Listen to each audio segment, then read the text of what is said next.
que tu ressens n'est pas un hasard. C'est ton âme qui étouffe sous la surcharge d'informations, d'attentes, de visages et de voix qui veulent tous une part de toi. Tu ne le sais peut-être pas encore, mais ton épuisement n'est pas physique, il est existentiel. Il vient du fait que tu as donné ton énergie à tout ce qui n'avait pas d'ancrage. Ton esprit a été fragmenté par 1000 petites distractions déguisées en urgence. Tu crois être présent au monde, alors que le monde t'absorbe. Le stoïcien observait déjà ce phénomène avant l'ère des écrans. Sénèque écrivait que « l'homme qui appartient à tout le monde n'appartient à personne, et surtout pas à lui-même ». Cette phrase, vieille de 2000 ans, parle de toi aujourd'hui. Tu passes ta vie à être disponible, mais pourquoi? Pour qui? L'homme moderne s'est fait marchand de sa propre attention. Il offre sa paix intérieure en échange d'un peu de reconnaissance. Il se justifie, s'excuse, s'explique, pensant qu'être compris est une forme d'amour.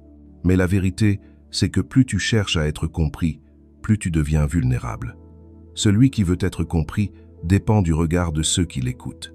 Et cette dépendance ronge ton pouvoir. Devenir inaccessible, ce n'est pas fermer les portes du cœur, c'est fermer les fenêtres de l'âme par lesquelles le vent du monde entre sans permission.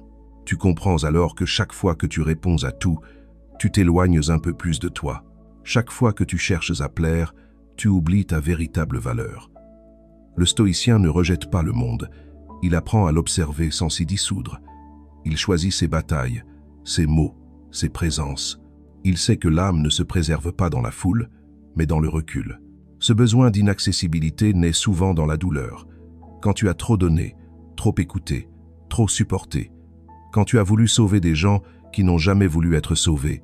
Alors, sans t'en rendre compte, tu commences à te retirer. Tu n'appelles plus autant, tu n'expliques plus tes silences. Tu te choisis.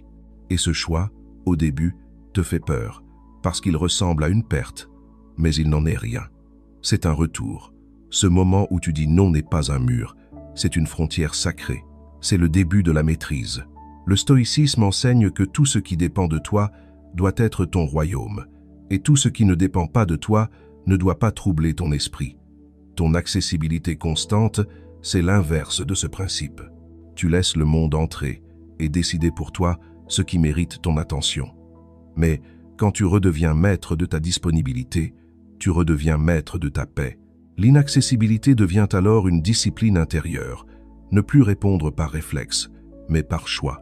Ne plus te montrer par peur d'être oublié, mais te retirer parce que tu as compris que ta présence est précieuse.